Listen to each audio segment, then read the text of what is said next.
Hello, how are you guys? We are here one more time with these interviews we are doing, talking about tech, about the future. Today we have an amazing guest, is Shawn Flynn. Hello, Shawn, how are you? I'm doing good, sir. Thank you for inviting me on your show. I'm very honored, and I'm. This is going to be a lot of fun. Yeah, well, Shawn, as you can see, guys, he has this kind of like super pro background. He's like a TV show interviewer. He has his own TV show. He's writing an ebook. He's very one of the most like connected persons here in Silicon Valley. He's an advisor for many companies. He was a mentor, and I really enjoy talking with him because we have like so many things in common, but at the same time, he has like a very interesting perspective and view on tech and the future. So, Shawn, let's jump into it. I know you have, let's talk about your lunch maybe later, but I know you're like cooking some stuff, right? Yep. I mean, I'm excited to talk about it when the time comes. But yeah, let's go right into the questions. Okay, perfect. So we are facing a very hard situation right now, right? We are in the middle of something that never happened before on Earth. We are going through a pandemic. And how do you think this pandemic will affect the future of work, right? We are all of us working remotely right now, or mostly of us. And what is going to change? Which things will remain and which things will be updated? What do you think about that? I think the entire work environment is going to change dramatically for many areas. One area that people aren't really talking about, I'm going to say the psychology of work. There's a lot of people that I would say enjoy work just because of the social connections and the people they interact with daily, just the proximity to other people. I think in the future, there might be this online help, more online therapists for people that because of isolation. And what I mean by that is I think a lot of companies are finding right now that their workers are as productive at home. And they're also thinking in the back of their mind how much money they're saving or possibly could save by not renting these exorbitant commercial real estate locations. So with that, they might start hiring based on how productive people are at home, with maybe even referrals to former employees of at-home work productivity, or maybe even work schedules themselves will change, whereas you'll only be expected to go to the office maybe 2 days of the week, or allowed even to go to the office 2 days of the week for maybe more in-person meetings, but the office expects you to stay home. And another thing, this was actually brought up to me yesterday in a group that I'm a part of, the topic of social distancing at work itself, and how maybe for the first 6 months when everyone goes back to the work environment, people will be encouraged to stay the 6 feet or the 6 meter or whatever apart from each other, which then limits the number of employees per office space. Exactly. So and that actually, because maybe as odd as this sounds, but I wouldn't put this past the government were to institute laws saying now on work distance, workspace for a certain amount of time. There's a lot of area around just do we need to be in an office that I think people are reevaluating. With that, there's going to be a lot more opportunities in some areas of tech, which I'm sure we're here. But I think people now are really evaluating their productivity. I mean, here in Silicon Valley, the commute to and from work is very common to be an hour more in each direction. So you're losing 2-something hours a day. Now, a lot of people in the past have used that time for phone calls, for listening to podcasts, for meditating or that. But why do they even need that? I mean, there's so many jobs which are pretty much 100% remote through, social media platforms, through teleconferencing, through Zoom.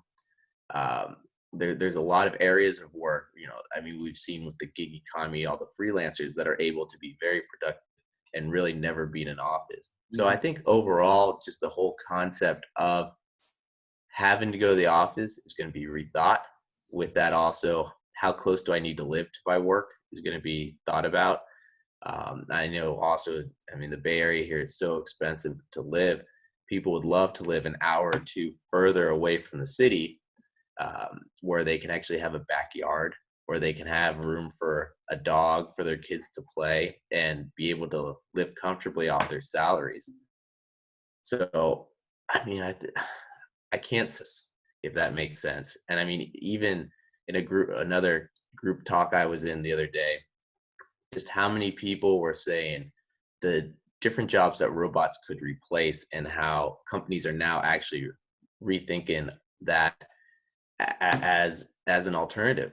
And another thing that was brought up in the conversation was, so the whole supply chain being broken, the whole scarcity of some goods, not because there's not enough, cows or pigs, there's plenty of them, but the supply chain's broken because of the number of people that are able to work, and that supply chain just can't be turned on tomorrow. It takes a long time to ramp back up. So with that, due to minimum wage laws and some other contracts that are already in place, the cost of some items are going to go through the roof. Other items are going to drop dramatically. Expenses already. There's going to be a lot of companies that won't make this. Some of these labor problems might actually be robotics that in the past weren't cost efficient, but now because of what's happening, they might go, okay, this alternative might actually be a solution. So it's going to be very interesting in the next year. And going back to the first thing I said, the psychology of everything. Yeah. Some people are doing really good having Zoom calls. I was in a Zoom call yesterday, One and after some another, people right? they were so happy. They were loving it. Whereas I prefer sitting down with people face to face, having coffee, Yeah. interacting. So I'm actually struggling a little bit with this. Sitting in my room, having 4 or 5 Zoom calls a day, I'm going a little stir crazy. Yeah. And I know there's got to be other people out there. I mean, Sergio, I'm guessing you're pretty similar to me. You prefer to sit in front of a person, have that interaction versus having a screen and a wall. So, I I have mean, my we will moment. see what happens.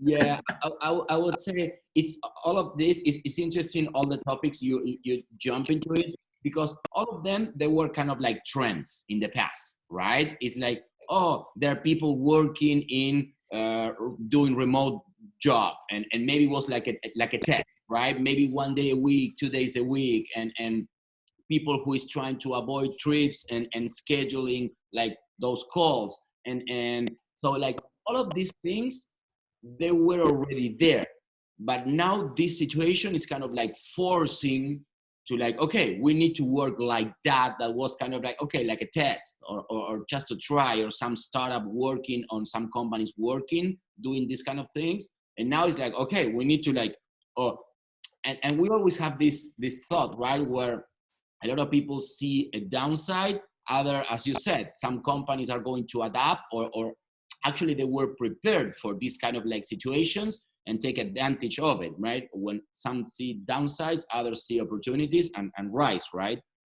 So I agree, and the psychological like part is very important. I would say I like to be with people, but sometimes, I realize they can achieve more just in front of the computer, avoiding, as you said, avoiding commute, avoiding, oh, go there, the traffic, oh, I cannot be there. So now it's just like one call after another. And actually, sometimes, because you can start working, now you have a phone call, go back to work, and maybe you just need to go grab a coffee and go back to the computer. So sometimes when you are in your zone, you are really, really moving fast. But I agree with you, it's hard. So one more thing is like, usually at the startup like VC world, we try to figure out where the future is going, right? And in your opinion, which are the trends that will become like big business opportunities and disruptive markets that can bring huge chances for scale? Talking what we were talking about.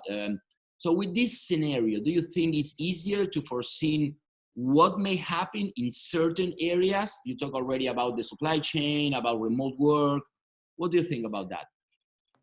Yeah, no, I mean, that's another conversation I've already had with a lot of people over the last couple of weeks, just how so much technology people were saying, this is the future 5 years from now, but now they're going, okay, actually reality, we should push this now and get things going. And I mean, some of it is online education. The opportunity there is huge. I read a study the other day. They're saying something like there's going to be a shortage of 2 million teachers they expect in the next 10 to 15 years. That's with our current model of in person, one teacher sits in front of 40 students, 50 students. And so with that, they're saying, there's so much opportunity for online education. But now, as we see with all the schools closed, we're actually forced to do online education. So how can we improve that environment? AR, VR. I have 3 kids. I have 3 kids doing that. So I can tell you. And just like a pause there, it's interesting to see how we said like kind of like 3 desks here, and every single one have this own like Chromebook that the school give to them, and they're doing homework, classes. It's super interesting to see how this evolves, but it's working so far. It's working. And imagine what happens in the future when they introduce AR, VR. So your kids are actually having the virtual reality headsets on as if they're in a class. Another person I talked to the other day had their first virtual reality meeting where he said it was the most unreal thing ever. He clicked the little hand thing button, the person's information when it was above their head. And he was just raving about, no, this is going to be the future. It's not going to be our Zoom calls and that we're having unless Zoom adapts this technology. It's going to be you in a room with the 8 other people, or a conference where you're in the room at the conference and then you say, hey, I'm going to go to the bar. It's really the kitchen to grab water, but you're over at the bar in the virtual room talking to people. And then, this event's happened in Singapore, supposedly, not Silicon Valley. And so I think AR, VR, I think that technology is going to be really pushed. Another area of technology, telemedicine, telehealth. Once again, this goes back to shortage. This goes back to availability of resources, the population, where they are in the world. So and actually one thing that we talked about in the first question, supply chain management. That supply chain, and then, that always goes with blockchain technology and Internet of Things, IoT devices, tracking, monitoring, collecting. I think there's going to be such a push in the next few years. I mean, yes, right now, I would say VC dollars and investment dollars are going to drop based on uncertainty. It's going to be hard to raise money. But at the same time, there's going to be so much push from governments because their current models they see are collapsing or aren't able to keep up, that there's going to be a ton of investment in new technology. And just some of the areas, what I mentioned, fallen oil prices, that's another thing. So many countries out there are dependent on natural resources. I mean, look at the Caribbeans, look at Trinidad and Tobago. They're a huge oil producer. Well, I mean, just the other week, the futures market, it was, -40. We can talk about the economies of that, but I mean, that devastates tax revenue. The unemployment right now for all these countries that we're expecting, that devastates tax revenue. Where's all the additional money going to come from? It's got to be from new jobs, from innovation. And countries are saying, okay, we can't survive or depend on what we did in the past. We have to change. We have to adapt, improve. So I think there's going to be a lot more investment in future technologies and some of the areas that I mentioned. I think people will be encouraged to adapt to survive. We always hear that, we talk about innovation and new trends and new stuff, and this is amazing. But usually, kind of like people don't like change. Let's be honest. Unless there's something that push them enough to like take action, right? But I 100% agree with you. It's like when things are not working and you need to find options. At the same time, people is like, okay, you need to find solutions, and the solutions, like, people is smart enough to make things happen. So yeah, it's interesting.